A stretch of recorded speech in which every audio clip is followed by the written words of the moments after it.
I'm Manvi Sinha-Dhillon. The human costs of the Israel-Gaza war is already high, and the prospects are only getting more alarming, with the possibility of a wider conflict that takes even more lives. What is the historical context for the conflict? How could this conflict widen? What are the implications for the region and the world, socially, politically, and economically? And can India, a champion of a multipolar world, afford to stay neutral?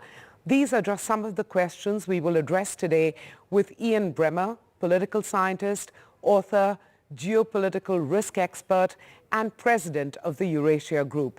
Ian Bremmer, thank you very much for your time on NDTV. Much appreciated. Happy to join you. The Israel-Hamas conflict in Gaza, the political tensions are rising. A ground invasion by Israel seems imminent. It's a struggle to get humanitarian aid into Gaza from Egypt. And there are strong risks of the conflict widening. But first, I'm turning to you for current context on the conflict. Is this, using your words, an existential conflict for both Israel and Palestinians? It's not existential for Israel in a way that in 1973 the war was. And the reason for that is because Israel's in a much stronger geopolitical position. In fact, in many ways, the strongest geopolitical position it's had since independence. There have been many people over the past decades that have said that you could never have peace in the Middle East unless you resolve the Israel-Palestinian issue. But that advice was ignored. Certainly, when you got the Abraham Accords signed, the UAE and Morocco and Bahrain all deciding to open direct diplomatic relations and normalize with Israel, even as the Palestinian situation was getting worse. And indeed, Saudi Arabia as well, dramatically stepping up their informal relations with Israel and within months of also normalizing. So Israel was no longer surrounded by enemies that wanted to destroy it. Israel increasingly had pretty constructive relations. And you saw, if you went to the UAE, you'd see Jewish tourists from Israel spending lots of money and having a great time and welcomed locally. There was a lot of investment that was happening around the region, a lot of trade, a lot of long-term infrastructure that was being built. So no, it's not existential for Israel. In fact, the big surprise here is that the Israelis took their eye off the ball on border security, that 2,000 Hamas fighters would be able to get across what has historically been one of the best defended Israeli borders. And that's because for the last 6-9 months, Israel's been consumed with other issues. Indeed. With a domestic, massive, unprecedented internal demonstrations, not violent, but nonetheless very large. A desire to get rid of Netanyahu, who's been up for a lot of corruption charges, his desire to have judicial reform and have the judiciary subjugated to the Knesset, the parliament, and the executive in Israel. I mean, no one was talking about the Palestinians. Certainly no one was talking about Hamas and Gaza for the last year in Israel. So for Israel, this has much more to do with a failure of Prime Minister Netanyahu than it has to do with an existential threat. Now, I've only spoken about Israel so far. The Palestinians are a very different story. And it's exactly the opposite. Here is a people who have been forgotten by everyone. In the Middle East, they're willing to work with Israel. They're not doing very much for the Palestinians. For Israel itself, they're taking more land illegally, expanding settlements in the West Bank, and keeping Palestinians in Gaza, over 2 million of them, in truly unlivable economic conditions with no economic, no educational opportunities, horrible health care, you name it. And the United States, of course, you've heard of the pivot to Asia, with the Americans saying we don't really need to pay attention to the Middle East anymore. That was yesterday's news. That was the 20th century, the futures in Asia. The Russians invade Ukraine, a lot more focus on Europe, but very little focus on the Middle East. So if you're Palestinian, you increasingly see that no one cares about you. The two-state solution is long forgotten and dead. And the trajectory and the opportunities for yourselves and your children, particularly in Gaza, really don't exist. So it's despair. And, in some cases, you surrender or you grow accustomed to it. In some cases, you demonstrate peacefully, but in some cases, you radicalize.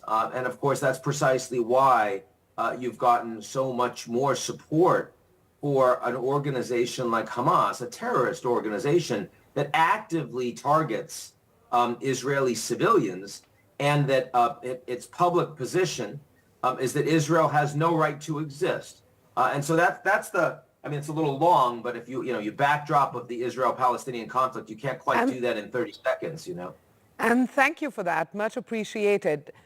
This is the biggest attack on Israel in 50 years.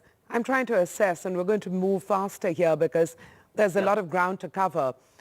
How far could Israel's ongoing response go? For those sitting in India trying to understand, how far will Israel go? It's the biggest attack on Jews since the Holocaust. And that is the way it feels for Israelis. And I mean the entire population. They want retribution. Their response is immensely emotional. It's not thinking strategically about 10 years down the road. It's, we're angry, we're suffering, this has affected us. There are over 200 hostages, most of whom we think are still alive, on the ground in Gaza. And there are, of course, 360,000 Israelis that have been called up to serve active duty in the war. That's 4% of the entire population. So everyone in the country is very deeply traumatized and personally affected in a lifelong way. What's going to happen? A ground war is going to happen. It's a bad idea. It's a bad idea for many reasons. It will kill enormous numbers of Palestinian civilians. It will be done in short order without enough humanitarian aid or ability for the Palestinians to evacuate. It will lead to a backlash around the world. The Americans don't support it. They want a humanitarian pause. That's what they've told Netanyahu privately, but it's not going to happen. I would say we are within hours to days of a massive ground invasion into Gaza to destroy the terrorist organization Hamas. And if that means that all the hostages are killed, so be it. If that means that tens of thousands of civilians are killed, so be it. And Hamas, of course, bears a lot of responsibility for all of that, but the implications, of course, will ultimately be much broader. And one of the implications is going to likely be the conflict widening, more countries entering the conflict on both sides. China and Russia seem to be finding common cause with countries across the Middle East, supporting the Palestinian cause. From how you see it, how do you see this conflict potentially widening? It's not World War III. So, I mean, first of all, of course, it's a huge distraction for the United States. This is the second major foreign policy crisis of the Biden administration. By the way, in both cases, sort of pinning the United States and Biden closely to a leader that he does not privately like or trust, Zelensky and Netanyahu. And that makes it harder, of course, to drive successful long-term foreign policy response. It's not World War III. The Russians and the Chinese are not going to get involved directly in this war. But the idea that it stays contained to Gaza is hard to imagine. We've already seen drone strikes against U.S. Military bases and equipment in the region. We have seen some skirmishing across the northern border in Israel with Hezbollah, some rocket strikes, some small incursions. That could, of course, get bigger. We've seen dozens of Palestinians killed in the West Bank. The Israeli settlers have not yet been involved in that violence, but that could easily spread out. I mean, you are going to have outrage, certainly at a minimum, on the part of Palestinian populations writ large, which means not just the West Bank, but where there are lots of refugees in Jordan and in Syria and in Lebanon. And that will destabilize those countries and could lead to an expansion of the violence. It is also quite possible that Hezbollah, which is much more militarily capable and directly supported by Iran, could get involved directly in the fighting. The Americans have warned them not to do that. Biden has sent 2 aircraft strike carrier groups to the Eastern Mediterranean to back that call up with force, but that doesn't mean it won't happen. And so this is a very, very dangerous time. And it is very clear to me that this war is about to get worse. The economic impact for a world economy that's already struggling, and hasn't really recovered post the pandemic as well. The economic dimension, Ian Bremmer, if you could just reflect on that. Oil, for one, that's a pretty obvious one, but beyond. It's negligible unless Iran gets involved. The Russian invasion of Ukraine had massive economic implications, particularly for the poorest people in the world, because the Europeans were cutting off the Russians. There were massive sanctions on a G20 economy, and because food and fertilizer was disrupted for significant periods of time from both Ukraine, which has been described as the Eurasian breadbasket, and also from Russia. That's major. In the case of Israel, it's a tiny economy, and it continues to motor along undisrupted. I mean, I could imagine that Israeli ports could get disrupted, and there are a couple of, sort of interesting technical, componentry and some minerals that could potentially get disrupted in a small way. But this is not a big deal for the global economy. It will be if Iran gets involved directly in the war. Strikes on Iran would probably lead to $150 oil. That would drive the world into a recession, and it would also make it very likely that Trump would win the 2024 elections on the back of great anger of how badly the U.S. economy was performing and the fact that there was a large war on Biden's watch. The likelihood of that, in my view, is actually quite small. It's not zero, but it's not 50%. Maybe it's 10%, maybe it's 5%. It certainly is trending in a worse direction. But right now, the economic implications are not, they're not even close to the big impacts of this fight. India now, Ian Bremmer, it's been championing a multipolar world, which I'm going to roughly translate to neutrality in a conflict. Can India afford to stay neutral, and at what cost could that neutrality come? Certainly in the West, nobody sees India as neutral anymore. They see India as a principal competitor and adversary to China. They see India as a growing leader of the global South, and they see India as an increasingly important strategic partner of the West through the Quad in particular, but also more broadly. And although India historically has, of course, recognized Palestine in a way that the United States and many allies have not, Modi, of course, the prime minister, immediately came out with a lot of sympathy for Netanyahu after the Hamas attacks, a very different perspective from India than you see from much of the global South, and certainly than you see from many of the countries in the Middle East. So in that regard, I think Modi has continued to be seen as someone that wants to be aligned with the West and not with the Chinese and not with the Russians on big geopolitical issues. These are incremental steps. It is not an alliance, but it's nonetheless a very clear direction. Okay, so I'm going to rephrase that question and come at it from a different angle. You see India's economic ties and economic interests with the U.S., Israel, Saudi Arabia, Iran, the UAE. And you think about cooperation between these two, between all these countries today, it seems much less likely than it did, say, a month ago. So when I was talking about neutrality, I was sort of coming at it from that angle. Does that make sense to you?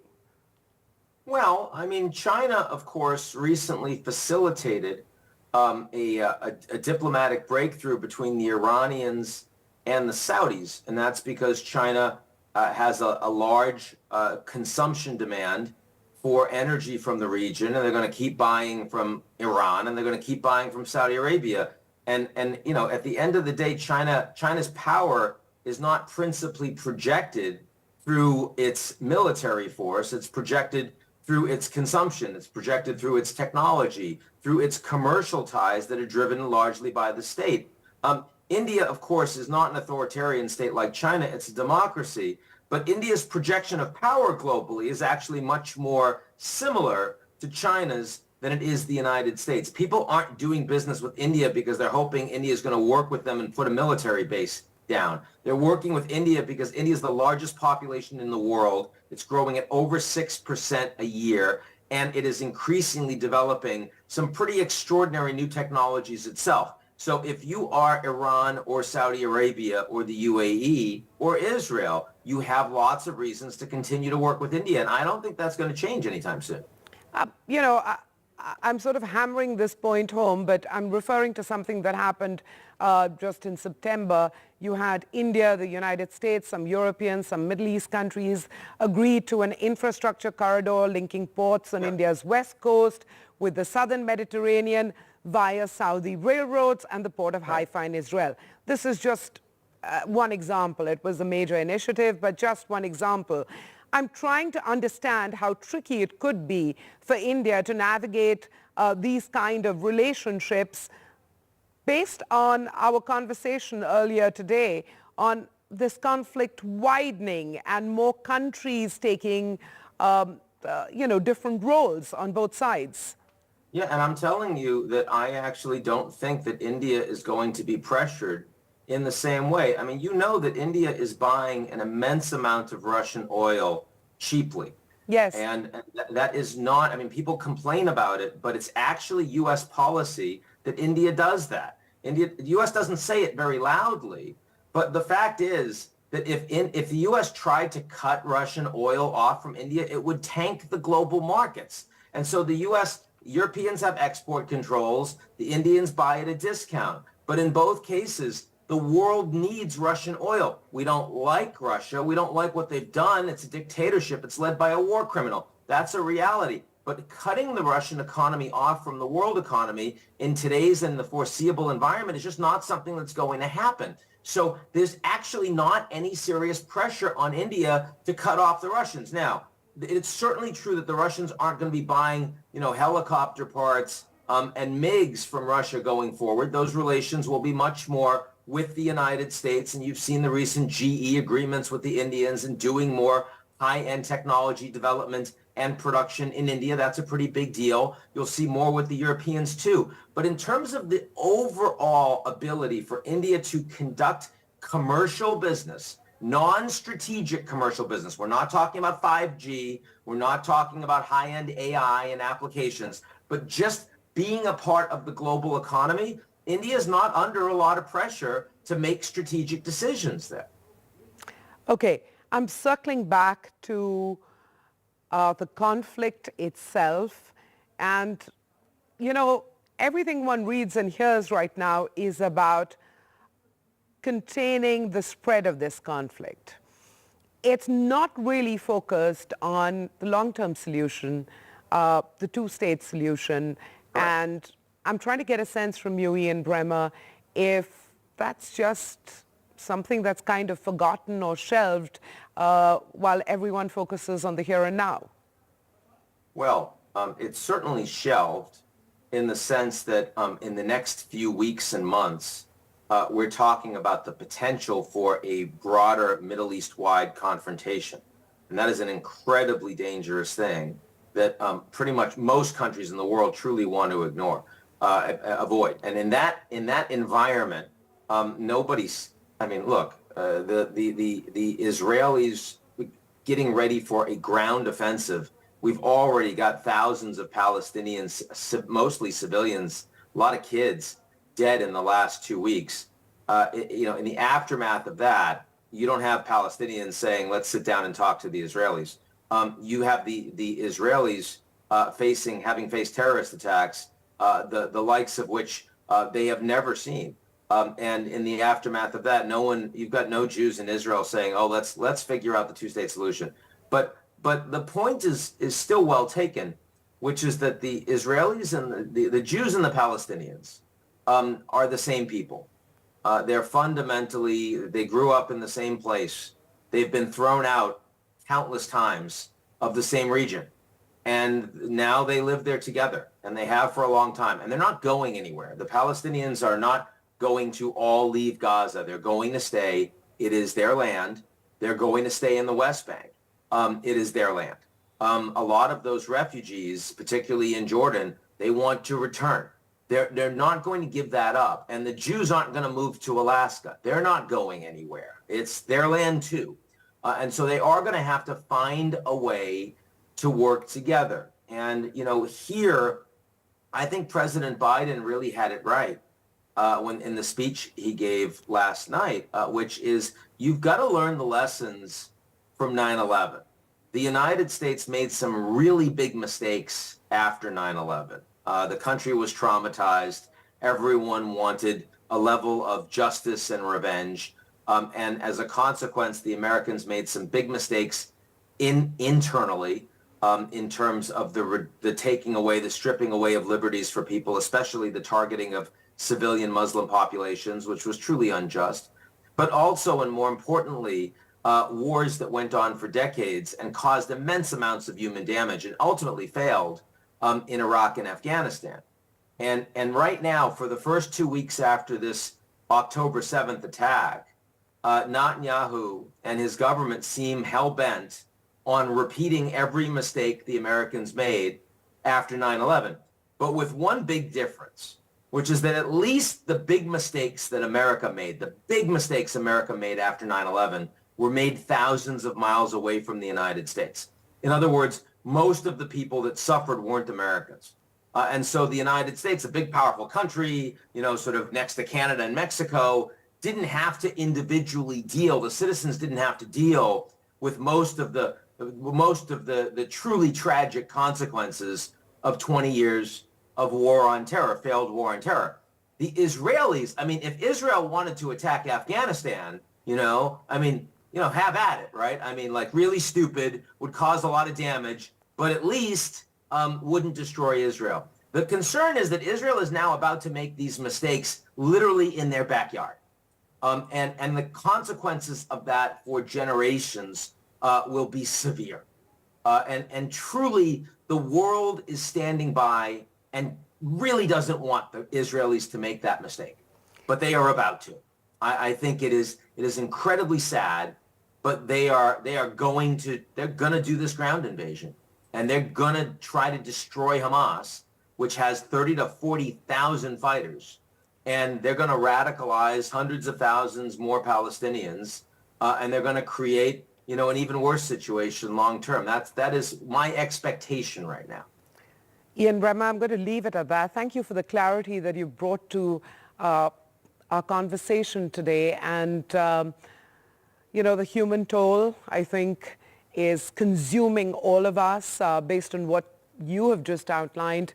It's going to get worse before it gets better. But thank you. Appreciate your time here on NDTV. Yep, thank you so much. On that note, it's a wrap on Serious Business. Back at the same time next week on NDTV.